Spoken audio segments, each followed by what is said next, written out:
गोस्वामी जी महाराज पूर्व प्रसंग में वर्णन किए।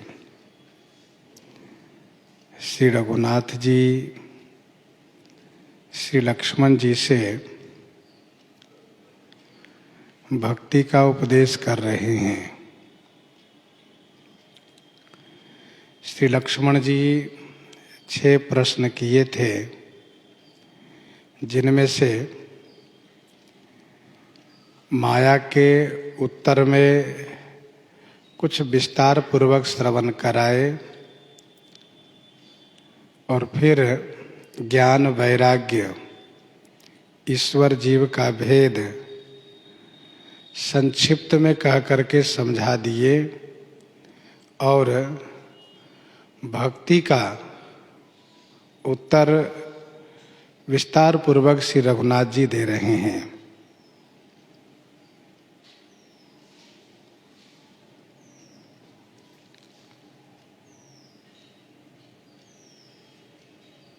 मम गुण गावत पुलक शरीरा, गदगद गिरा नयन बह नीरा, काम आदि मद दंभ न जाके, तात निरंतर बस मैं ताके।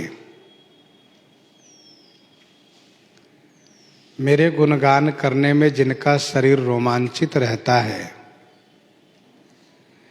वाणी गदगद रहती है और नेत्रों से प्रेमाश्रु प्रवाहित होता रहता है, तथा काम आदि विकार मद और दंभ जिनके हृदय में नहीं होते हैं, हे तात मैं ताके निरंतर बस, मैं उसके निरंतर माने हमेशा बस में रहता हूँ। वचन कर्म मन मोरी गति, भजन करहि निह काम, तिन्हके हृदय कमल मह, करऊं सदा विश्राम, करऊं सदा विश्राम। वचन से, मन से, कर्म से मेरी ही गति है, अर्थात मेरे सहारे रहते हैं और निष्काम होकर के भजन करते हैं। तिनके हृदय कमल महु, करऊं सदा विश्राम, उनके हृदय रूपी कमल में सदा माने हमेशा मैं विश्राम करता हूँ। वचन कर्म मन मोरी गति, भजन करहि निह काम।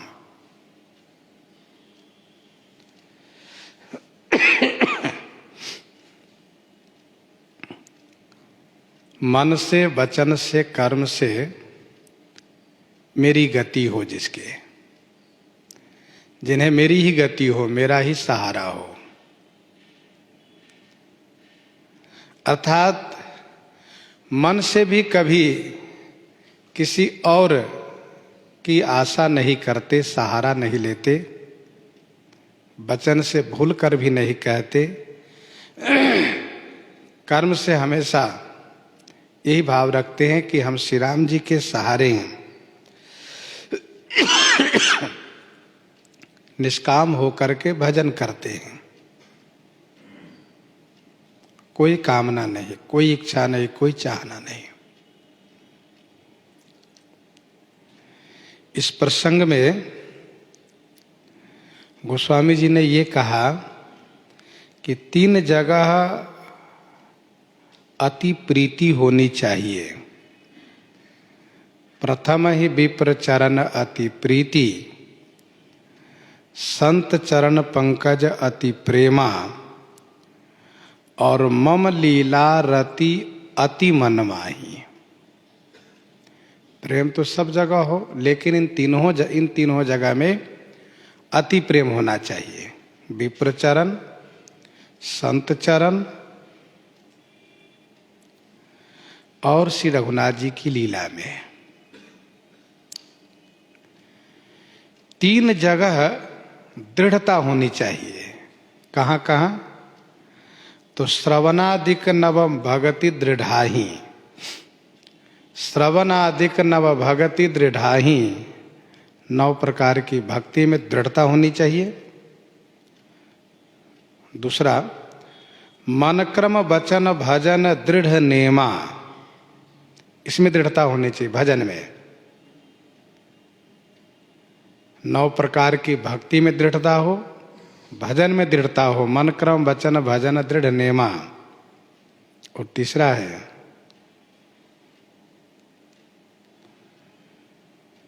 सब मोहि कह जानई दृढ़ सेवा, सभी को मुझे ही मान करके दृढ़ता पूर्वक मेरी सेवा करें। ये 3 जगह दृढ़ता होनी चाहिए।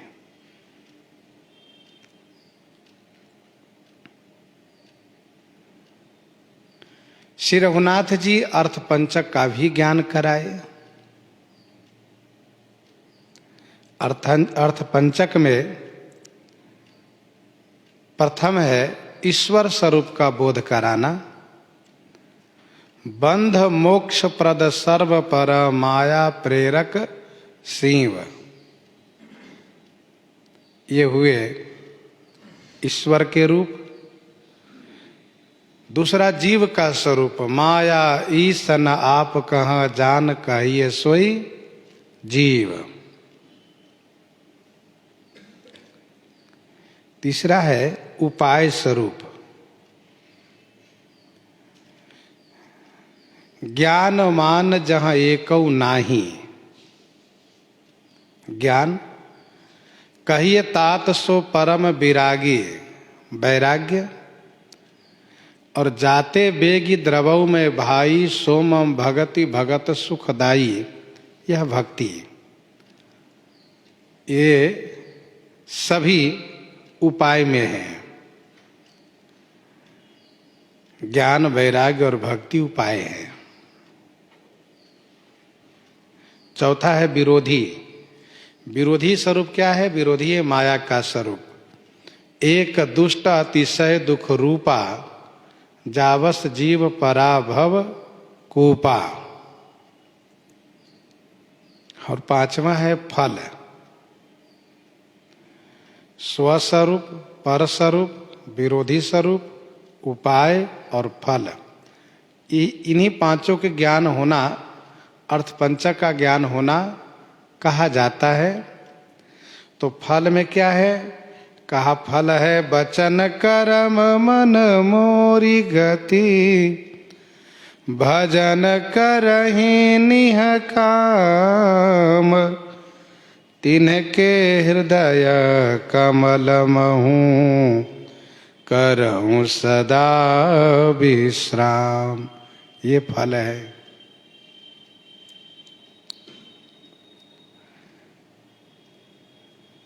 तो मन से, वचन से, कर्म से श्री रघुनाथ जी के भरोसे हैं और निष्काम होकर के भजन करते हैं, तो उनके हृदय रूपी कमल में श्री रघुनाथ जी हमेशा विश्राम करते हैं। जैसे कि प्रणवौ पवन कुमार, प्रणवौ पवन कुमार, खलवन पावक ज्ञान घन, जासु हृदय आगार, बसहि राम सर चाप धर, बसहि राम सर चाप धर। ये है हृदय में हमेशा विश्राम करने का उदाहरण। करम सदा विश्राम।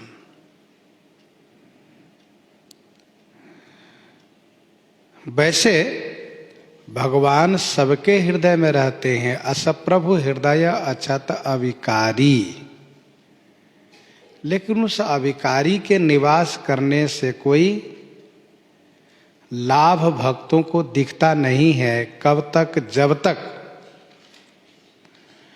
सगुण साकार भगवान श्री राघवेंद्र हृदय में विश्राम न करते हो।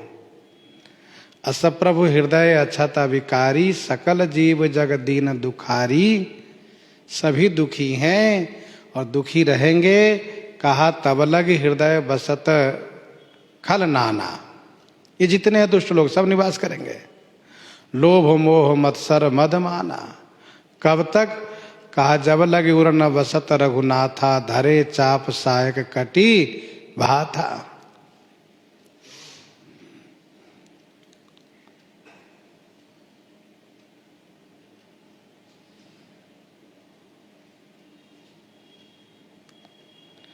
बचन कर्म मन मोरी गति, भजन करहि निह काम। तिनके हृदय कमल महु करऊं सदा विश्राम। मैं हमेशा विश्राम करता हूं उनके हृदय कमल में।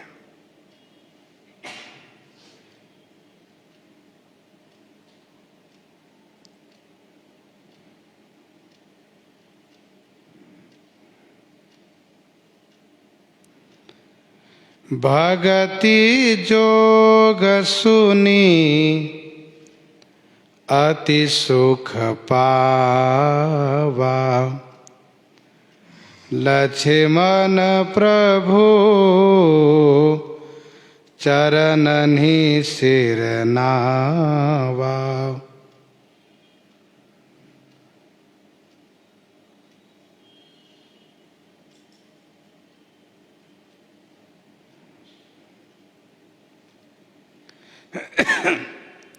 यहाँ पर इस प्रसंग में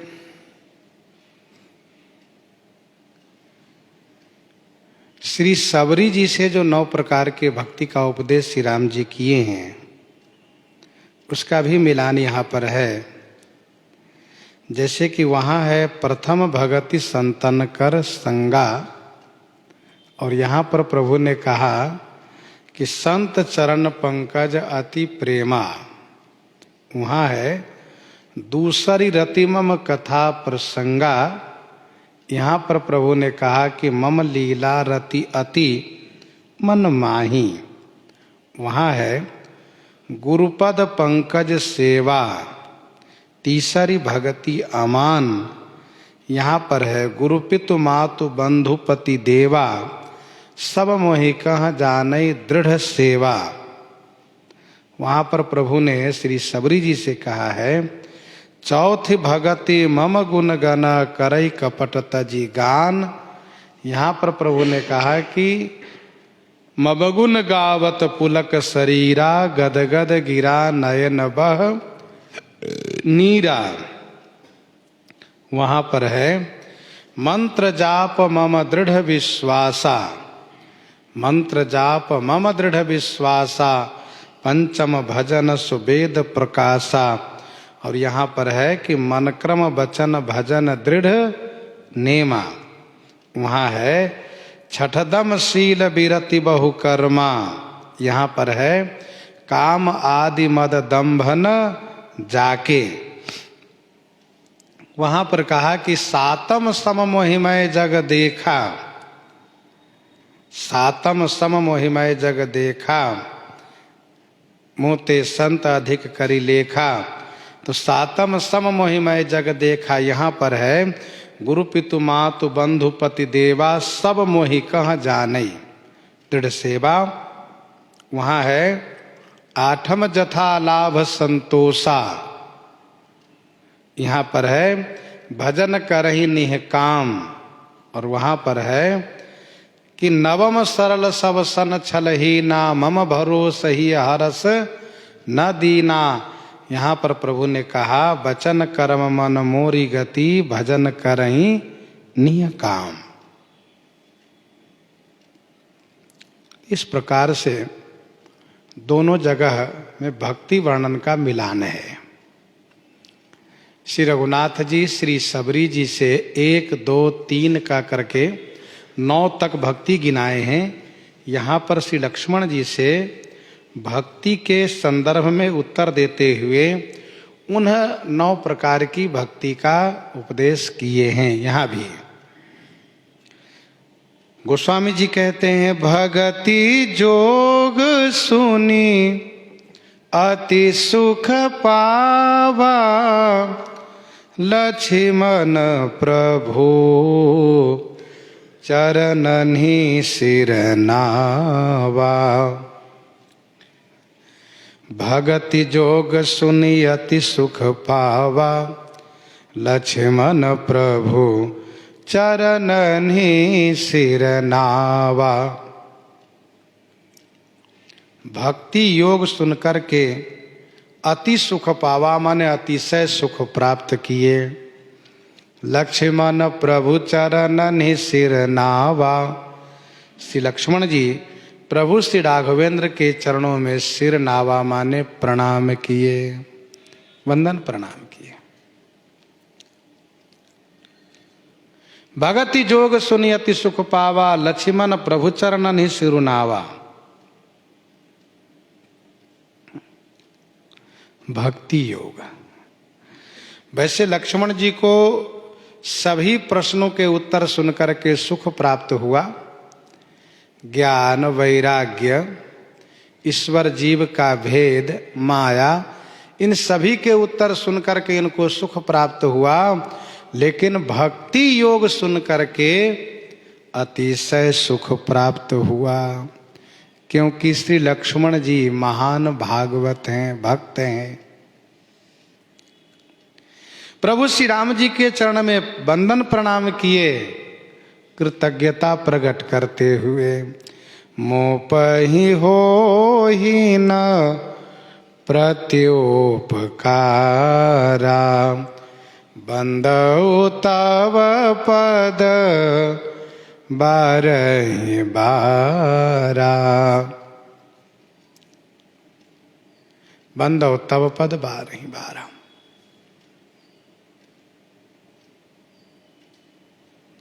तो लक्ष्मण प्रभु चरणनि सिर नावा। यही विधि गए कछुक दिन बीती, कहत विराग ज्ञान गुण नीति। यही विधि गए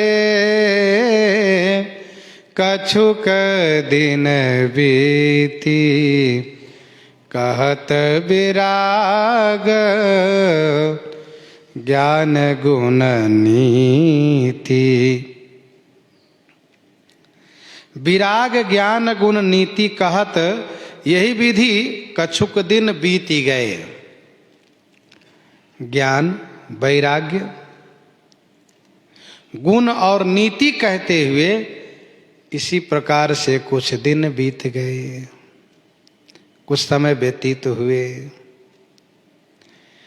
प्रसंग को यहाँ पर समापन किया जा रहा है, उपसंहार लगाया जा रहा है। इस प्रसंग का उपक्रम है, एक बार प्रभु सुख आसीना, एक बार प्रभु सुख आसीना, लक्ष्मण बचन कहे छलहीना।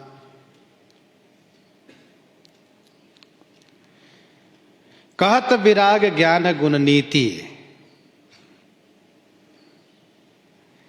वैराग्य, ज्ञान, गुण और नीति कहते हुए में वैराग्य से पातंजलि शास्त्र, ज्ञान से सांख्य शास्त्र, गुण से श्रीमद् भागवत, नीति से महाभारत, इन सभी ग्रंथों की कथा कहते हुए कुछ दिन बीत गए।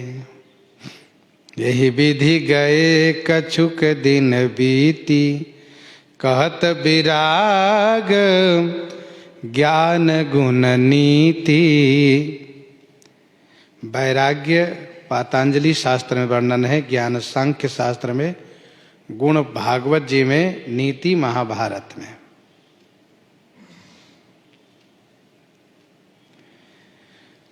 सुपन खारा वन के बहिनी, दुष्ट हृदय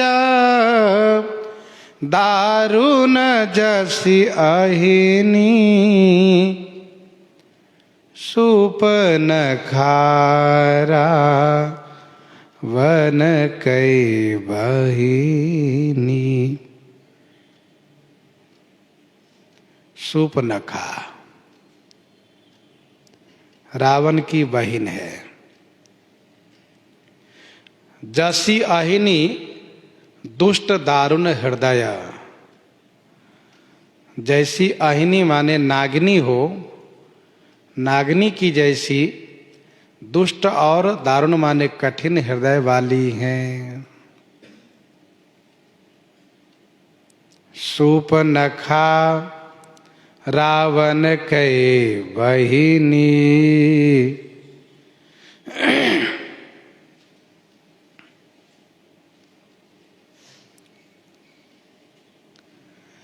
रावण जिस प्रकार से सबको रुलाया है, तब उनका नाम रावण पड़ा है।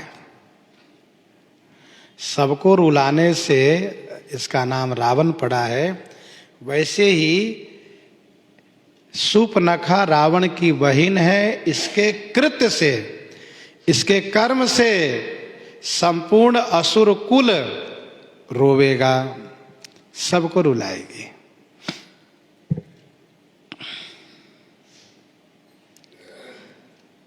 सूप जैसा नख है इसका, यथा नाम तथा गुण। सूपनखा नाम है, सूप जैसा इसका नख है।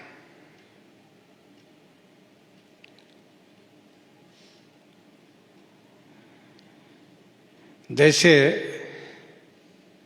नारायण तक, जो मनुष्य को अंत करता हो, खाता हो, नारायण तक। देवांतक, जो देवताओं को अंत करता हो।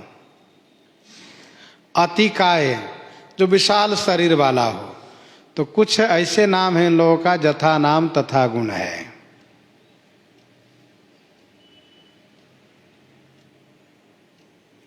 कुमुख, जिसका मुख खराब है, दुर्मुख है।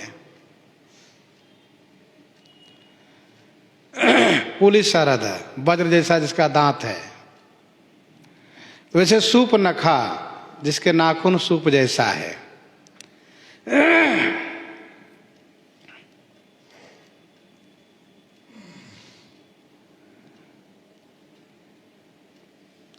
महाभारत वन पर्व में ऐसा वर्णन है, कुबेर ने अपने पिता को प्रसन्न करने के लिए 3 असुर कन्या को भेंट में दिया है, पुष्पोत्कटा, राका और मालिनी। तो पुष्पोत्कटा से रावण कुंभकर्ण का जन्म हुआ है, और राका से खरदूषण तीसरा सूपनखा, और मालिनी से विभीषण जी हुए हैं।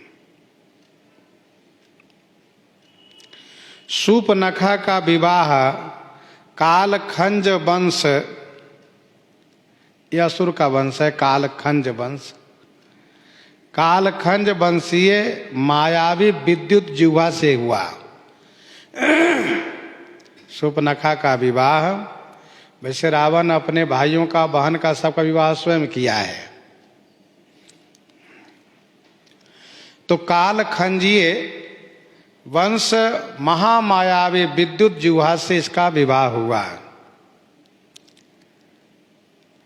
किसी कारणवश रावण विद्युत जिह्वा से नाराज होकर के उसको मार दिए। रावण ने उसको समाप्त कर दिया, मार दिया। सूपनखा विधवा हो गई, बहुत रोने लगी। तब रावण ने इनको कहा कि तुम अपने भाई के साथ पंचवटी में रहो, खरदूषण तीसरा और 14,000 सेना के साथ। तब से यह सूपनखा इस पंचवटी में रहती हैं, और स्वच्छंद चारिणी है। यह स्वच्छंद चारिणी है, महान दुष्ट हृदय के हैं, कठोर हृदय के हैं ये। जसी अहिनी, जैसे नागिन, नागिन अपने बच्चे को मार डालती हैं, खा जाती हैं, वैसे ही यह अपने कर्म से अपने परिवार को मिटा देंगी। पंचवटी सो गई एक बारा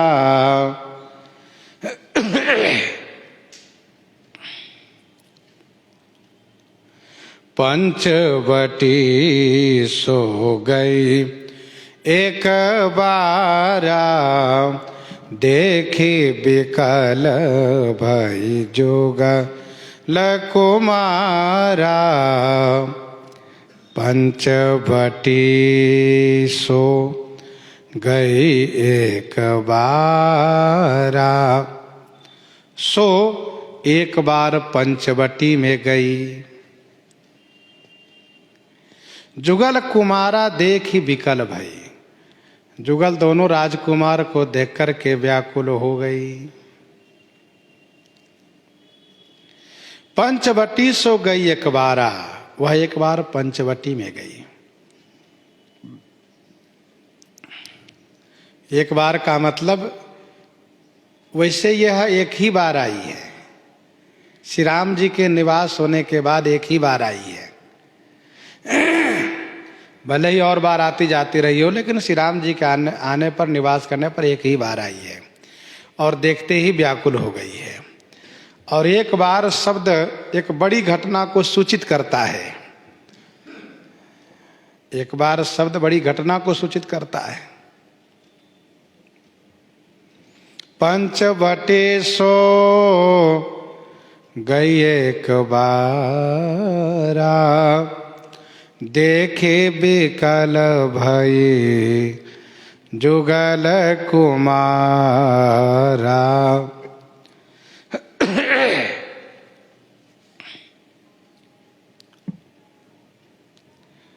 एकदा गोदावरी तीरे पंचवट्या समीपतः, पद्म वज्रांग कुशांकनी पदानि जगती पते। अध्यात्म रामायण में लिखा है, एकदा गोदावरी तीरे पंचवट्या समीपतः, पद्म वज्रांग कुशांकानि पदानि जगती पते। दृष्ट्वा काम परितात्मा पाद सौंदर्य मोहिता, पश्यंती सा सनई। जैसे उसने देखा, देख करके विमोहित हो गई।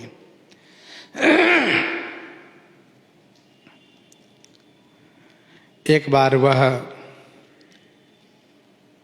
गोदावरी के तट पर घूम रही थी कि श्री राम जी के चरण चिन्ह को देखी, तो चरण चिन्ह में उसने देखा कि ध्वज कुलिस अंकुश कंज।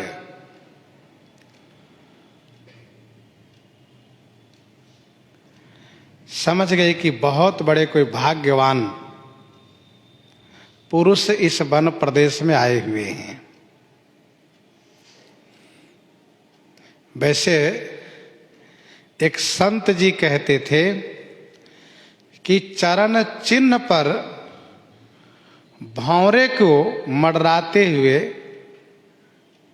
उस पर लौटते हुए उसने देखा, तो उसको बड़ा आश्चर्य हुआ कि जिनके चरण चिन्ह पर भौरा लौट रहा है, चरण चिन्ह में क्या खासियत है कि भौरा लौट रहा है? का उसमें जो कंज है, ध्वज कुलिस अंकुश कंज, कमल का जो चिन्ह है, तो वह सुपर्णखा देख करके विमोहित हो गई कि जिनके चरण चिन्ह में भौरा लौट रहा है, वह चरण कैसा होगा। तो उसी चरण चिन्ह के सहारे कि चरण गया कहाँ है, देखती हुई आई और दूर से इन्होंने श्री राम लक्ष्मण को देखा। देख करके एकदम से विमोहित हो गई। ऐसे सुंदर, इतने अधिक सुंदर।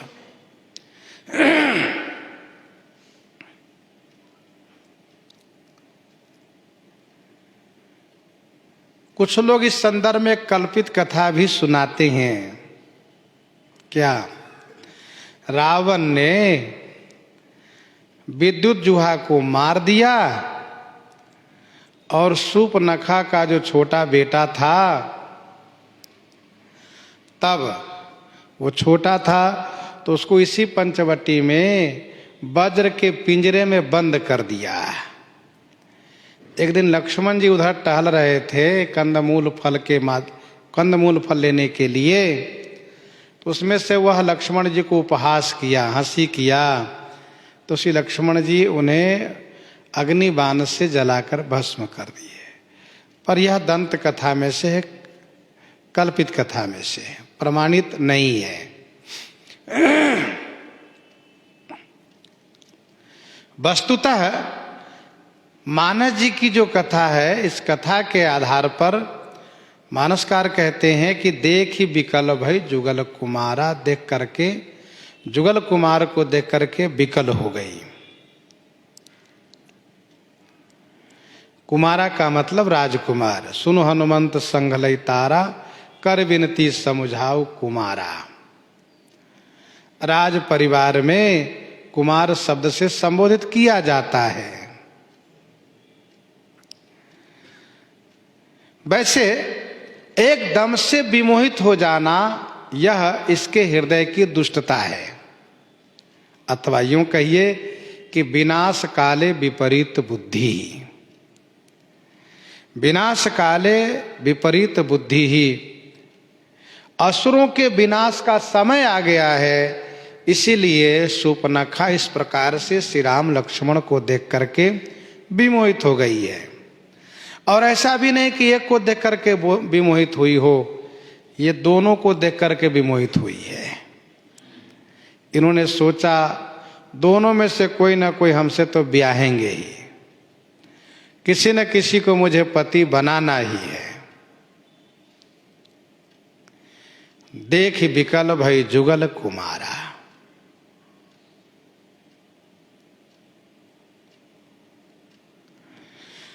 पंचवटी सो गई एक बारा, देख विकल भई जुगल कुमारा। वैसे भी कोई स्त्री दूसरी स्त्री के पति से यदि प्रेम का प्रस्ताव रखती हैं तो उस स्त्री के परोक्ष में, उस दूसरी स्त्री के परोक्ष में, उसके सामने नहीं। वह कोई भी पुरुष यदि किसी पुरुष के स्त्री से प्रेम का प्रस्ताव रखता है तो वह भी उसके पुरुष, उसके पति के परोक्ष में, सामने में नहीं। लेकिन इसकी बुद्धि इस प्रकार से खराब हो गई कि श्री सीता जी के सामने ही श्री राम जी से विवाह का प्रस्ताव रख दिए। इसलिए कहा कि विनाश काले विपरीत बुद्धि। श्री काकभूषुंडी जी कहते हैं, भ्राता पिता पुत्र और गारी, पुरुष मनोहर निरखत नारी। भ्राता पिता पुत्र और गारी, पुरुष मनोहर निरखत नारी। हे उरगारी पक्षीराज गरुड़ जी महाराज, भ्राता पिता पुत्र नारी मनोहर पुरुष निरखत। हे उरगारी, हे पक्षीराज, नारी भ्राता पिता पुत्र चाहे कोई भी हो, मनोहर पुरुष को देखती हैं। पुरुष मनोहर निरखति नारी। और श्री राम जी तो परम पुरुष हैं, परम सुंदर पुरुष हैं। श्री राम जी की सुंदरता के संदर्भ में कहना ही क्या है।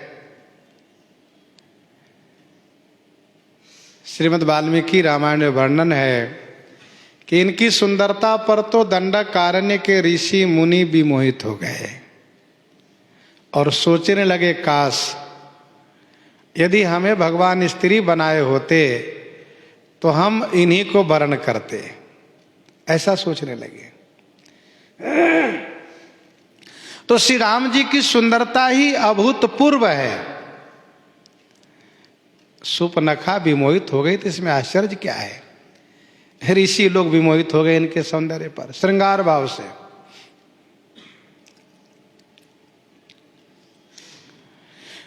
वैसे सामान्यतया नारी को सौंदर्य प्रिय है। भ्राता पिता पुत्र उर्गारी, पुरुष मनोहर निरखत नारी।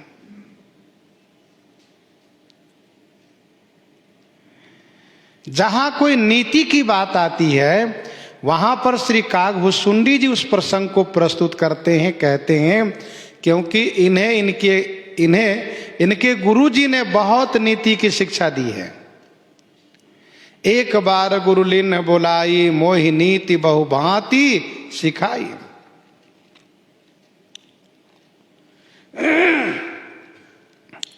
यहां पर दोनों भाई पर रिझ गई हैं।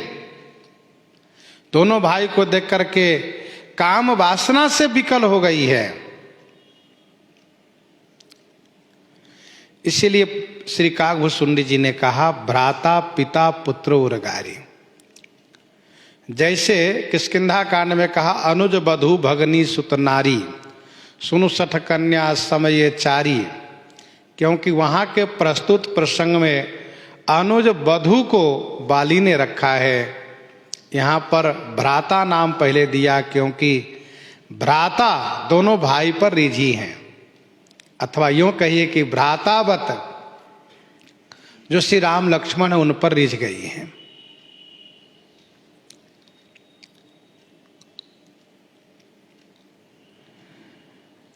श्री मनु जी महाराज ने मनु स्मृति में ये कहा है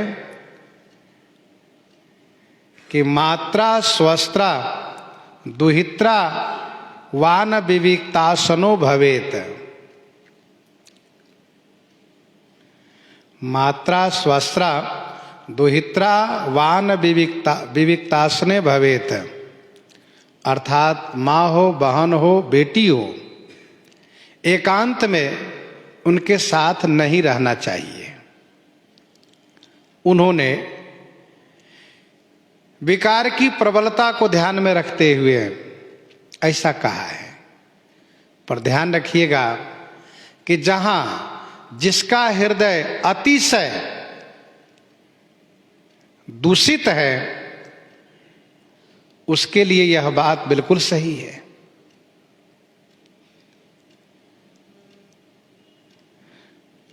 अब ये सुपनखा एकदम से विमोहित हो गई काम भाव से। पुरुष मनोहर निरखत नारी,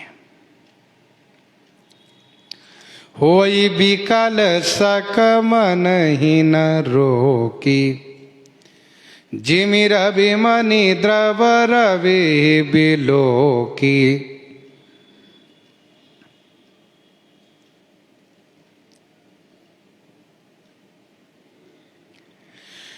होई बिकल सक मन ही न रोकी, वह इस प्रकार से विकल हो गई कि मन को रोक नहीं सकी। जिमि रवि मणि द्रव रवि ही बिलोकी। जिमि माने जैसे, रवि मणि माने सूर्यकांत मणि, रवि ही बिलोकी द्रव। रवि ही माने सूर्य को देखते ही द्रव अर्थात तेज को प्रवाहित करने लगती है, तेज प्रवाहित करने लगती है।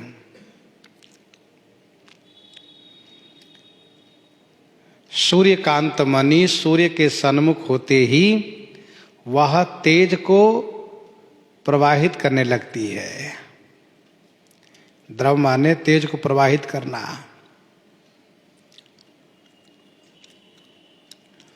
काम को अग्नि से उपमित किया गया है।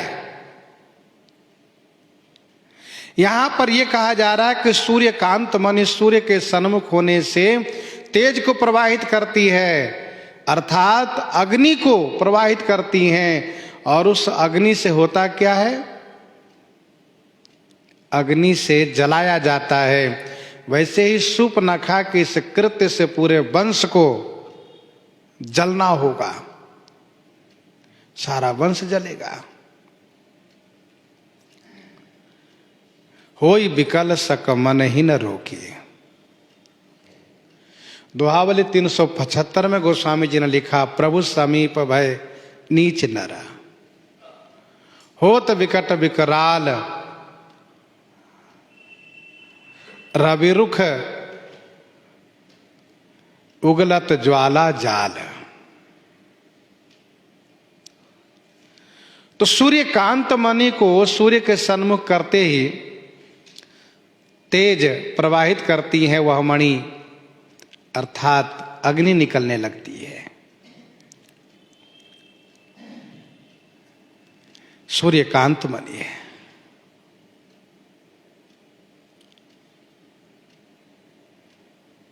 तो होय विकल सक मन ही न रोकी, अर्थात श्री राम जी को, श्री लक्ष्मण जी को देखते ही इनकी कामाग्नि प्रज्वलित हो गई। और यह प्रसिद्ध कहावत है, कामत त्वरा नाम न भयम न लज्जा। काम की अधिकता में भय और लज्जा दोनों का अभाव हो जाता है। जिमि रवि मणि द्रव रवि ही बिलो की, रुचिर रूप धरी प्रभु पहि जाई, बोली बचन बहुत मुस्काई, रुचिर रूप धरी प्रभु पहि जाई, बोले वचन बहुत मुस्काई। रुचिर रूप धरी प्रभु पहि जाई, बोली वचन बहुत मुस्काई। रुचिर माने सुंदर रूप धारण करके प्रभु श्री राघवेंद्र के पास गई और बहुत मुस्काई, वचन बोली, बहुत मुस्कुराती हुई वचन बोली।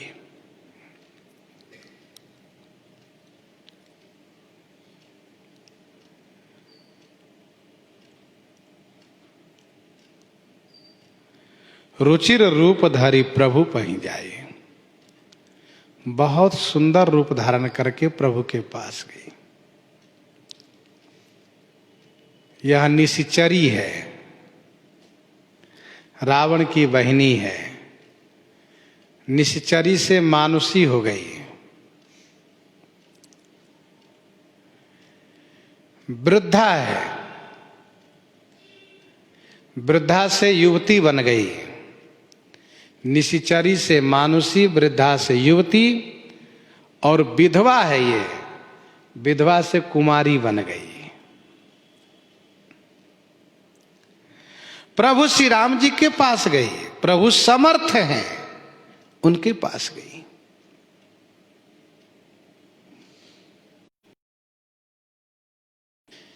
जिसमें से दो पूरा होता है, दो अधूरा रह जाता है। श्री राम जी का विवाह, श्री शंकर जी का विवाह पूरा होता है। देवर्षि नारद जी का विवाह और शूर्पणखा का विवाह अधूरा रह जाता है। देवर्षि नारद जी पुरुष हैं, भगवान की माया से विमोहित होकर के अपनी ओर से विवाह के लिए प्रयास करते हैं। किसी भी मध्यस्थ को आवश्यक नहीं समझते हैं। और शूर्पणखा नारी है, वह भी अपनी ओर से विवाह के लिए प्रयास करती हैं और ये भी बीच में किसी दूसरे को मध्यस्थ के रूप में आवश्यक नहीं समझती हैं। मध्यस्थ के रूप में आवश्यक नहीं समझती कोई बीच में आवे हमारे विवाह करा दे। अपनी ओर से विवाह चाहने के कारण दोनों को फजियत होना पड़ा है और लोक वेद की मर्यादा के अंदर विवाह होने से श्री राम विवाह श्री शिव विवाह संपन्न हुआ है। मानो ये सुंदर मानस जी से शिक्षा दी गई है, विवाह सुखद, विवाह सुंदर तभी होता है जब लोक और वेद की परंपरा से संपन्न होता हो। जो लोक रीति है, जो वेद रीति है, उसके अंतर्गत विवाह होता है तो वह विवाह सुखद होता है, कल्याणकारी होता है। और स्वच्छंदता पूर्वक अपने मन से विवाह करने वाले को विवाह न हो करके उसका उपहास हो जाया करता है। बोली वचन बहुत मुस्काई, क्या कहा उसने? कहा तुम सम पुरुष नमो सम नारी, यह संजोग विधि रचा विचारी। श्री राम जी से कहा इसने, सुनिए अजी सुनिए, मैं आपसे कह रही हूं तुम सम पुरुष, आप जैसे पुरुष और मेरी ओर देखिए और मेरी जैसी नारी कहीं नहीं है। तुम सम पुरुष न मौसम नारी, यह संजोग विधि रचा विचारी। विधि विधाता ने यह संजोग विचारी रचा, विचार पूर्वक रचा है। तुम सम पुरुष न मौसम नारी, यह संजोग विधि रचा विचारी। ब्रह्मा जी ने आपको मेरे लिए और मुझे आपके लिए बनाया है। बहुत सोच विचार करके ब्रह्मा जी ने यह संजोग बनाया है। यह बात सत्य है कि स्त्री पुरुष के संजोग ब्रह्मा जी ही रच करके बनाते हैं, अर्थात किसका विवाह किससे होगा यह विधान ब्रह्मा जी ही बना देते हैं। जिनके साथ विवाह होने का विधान है उन्हीं के साथ होगा।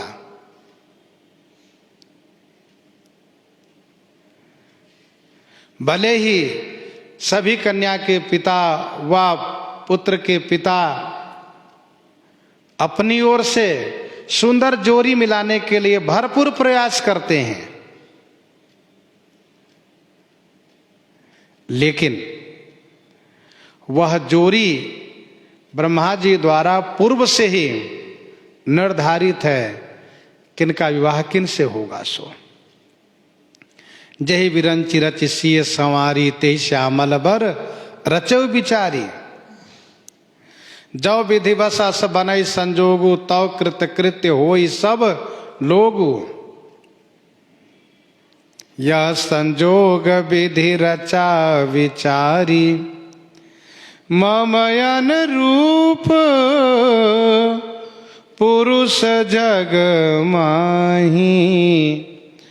देखेऊं खोजे लोकते हूं नाही।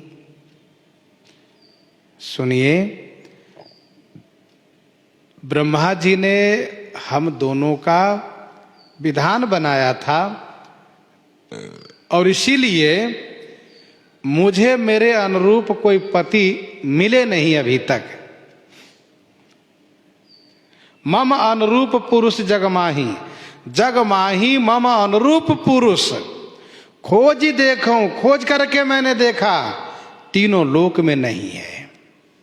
इसका मतलब यह है कि मैं स्वयं अपने पति के खोज में निकली हूं,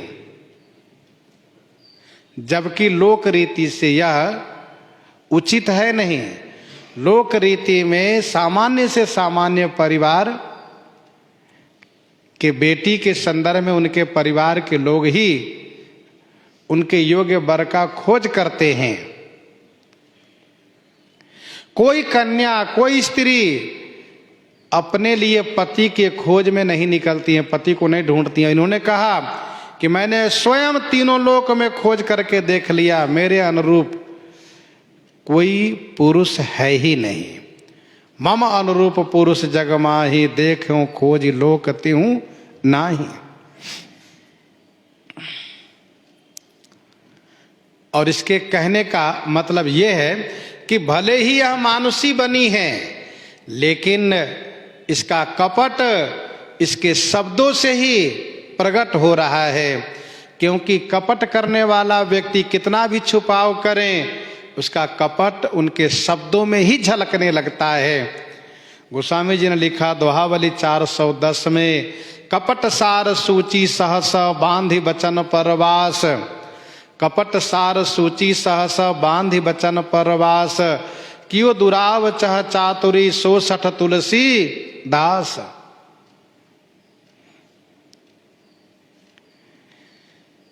कोई भी सुई को गांठ बांध करके छुपा नहीं सकता। सुई को गांठ बांधेंगे तो कहीं न कहीं से छेद करके वह सुई बाहर हो जाती है। वैसे कपट करने वाले का कपट उनके शब्दों में ही कहीं न कहीं से झलक जाता है। मम अनुरूप पुरुष जग माही, संपूर्ण जगत में मैंने ढूंढ करके देखा, मेरे अनुरूप कोई पुरुष है ही नहीं। तीनों लोक में ढूंढना, इसका मतलब ये हुआ कि ये मानुषी है ही नहीं, ये बनी हुई नकली मानुषी है। क्यों?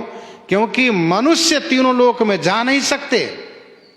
तीनों लोक में गति असुरों की है, न कि मनुष्य की।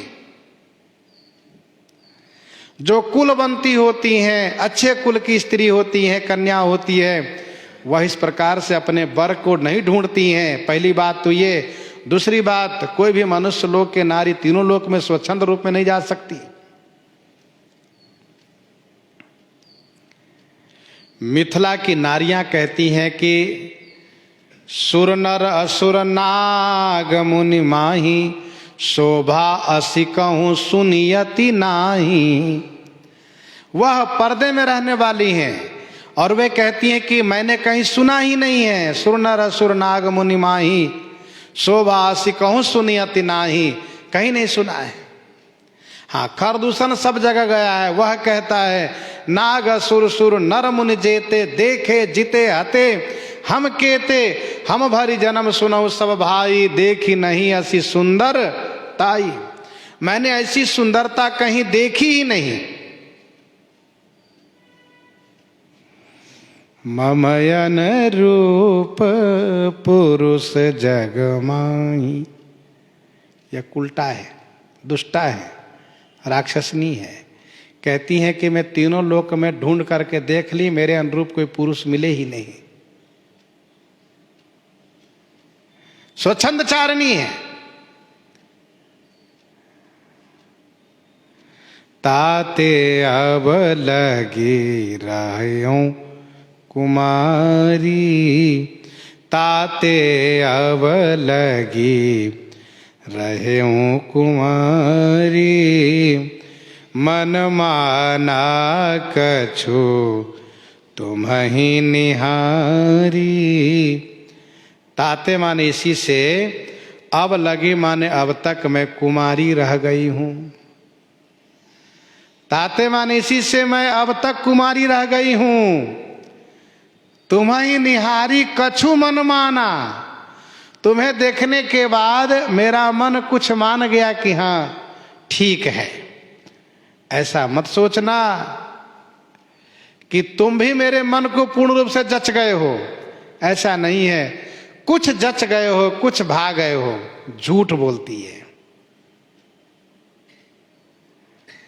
बिल्कुल विकल हो गई हैं और परेशान हो गई हैं पति बनाने के लिए, और कहती हैं कि मन माना कछु तुम्हि निहारी। ताते अब लगी रहे वो कुमारी,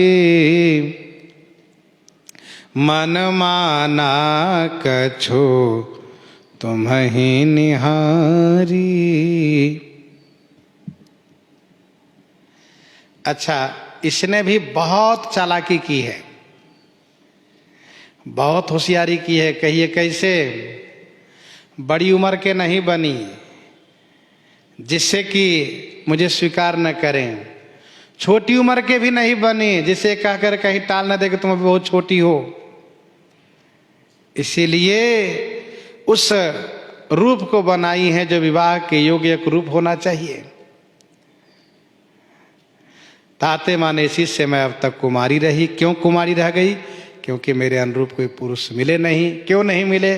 क्योंकि ब्रह्मा जी ने मेरे लिए आपको बनाया और आप यहाँ वन में छुपे हो, तो कैसे मेरा मन मानता किसी को देखने से?